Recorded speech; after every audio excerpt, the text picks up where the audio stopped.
Most of my collaborations that I've done successful work with have started at conferences, often after a few beers maybe. The biggest reward is finding people who understand what you're thinking about. It is important, this communication element. You can't do this sort of very challenging research in isolation. You can't do it on your own. Networking is essential for a successful career in science. To find out what is going on, to find research collaborators, and to know what your competitors are up to. Conferences play a central role in that.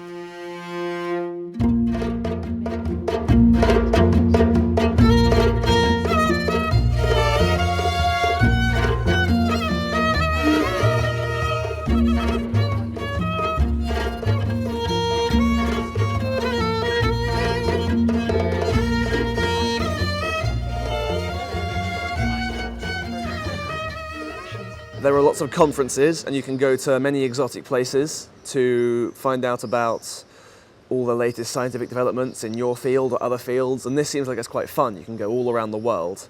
Well, personally, I never go to the conference just to listen lectures.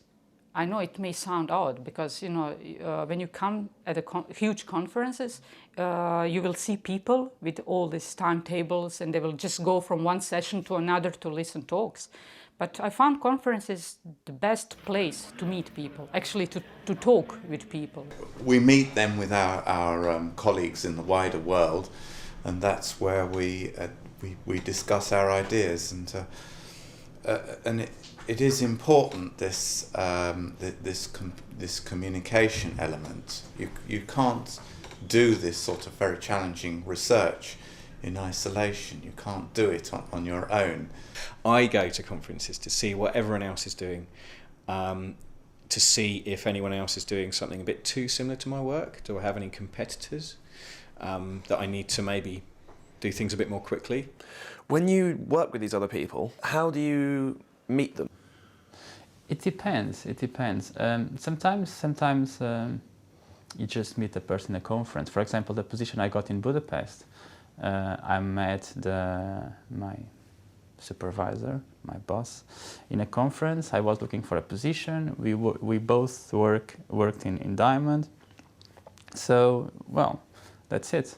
Most of my collaborations that I've done successful work with have started at conferences, often after a few beers maybe, and when people you approach people and you have the confidence to go and speak to people and ask them if they're interested in doing something with you. So you meet someone at a conference and you look at their work, maybe you stand by their poster and you discuss what they're doing. And I say, this looks good, I think maybe we could do some calculation here and we could try and explain what's going on. The biggest reward is finding people who understand what you're thinking about, and give you insights that you didn't have and you can share. Because I didn't know who the person is who will give that talk. So I went to that presentation to just give an idea who it is, to meet face to face.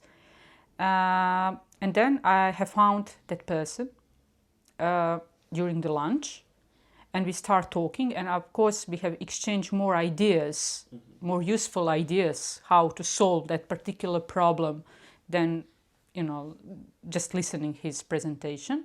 And in the next month we have submitted one proposal and we got it and we got a bilateral Croatian-German project, and we worked on that same problem for the next 2 years. And that's actually the beauty of the conferences. Is there ever a worry that you might come up with an idea and then the person who you've come up with the idea with might steal your idea? This is certainly a concern in our, in any scientific environment. And the way you can deal with this is simply to choose people whom you trust and with whom you have collaborated before. And this brings us back to the question, how important are these personal contacts and personal friendships? Sometimes you start a project with people whom you only know by email, and then these things may really happen. You know, you send them some great ideas via email and you find out that they're gone.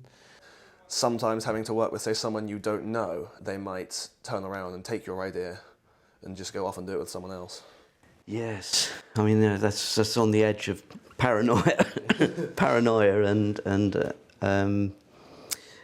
trust. I mean that distinction between paranoia and trusting people is you have both.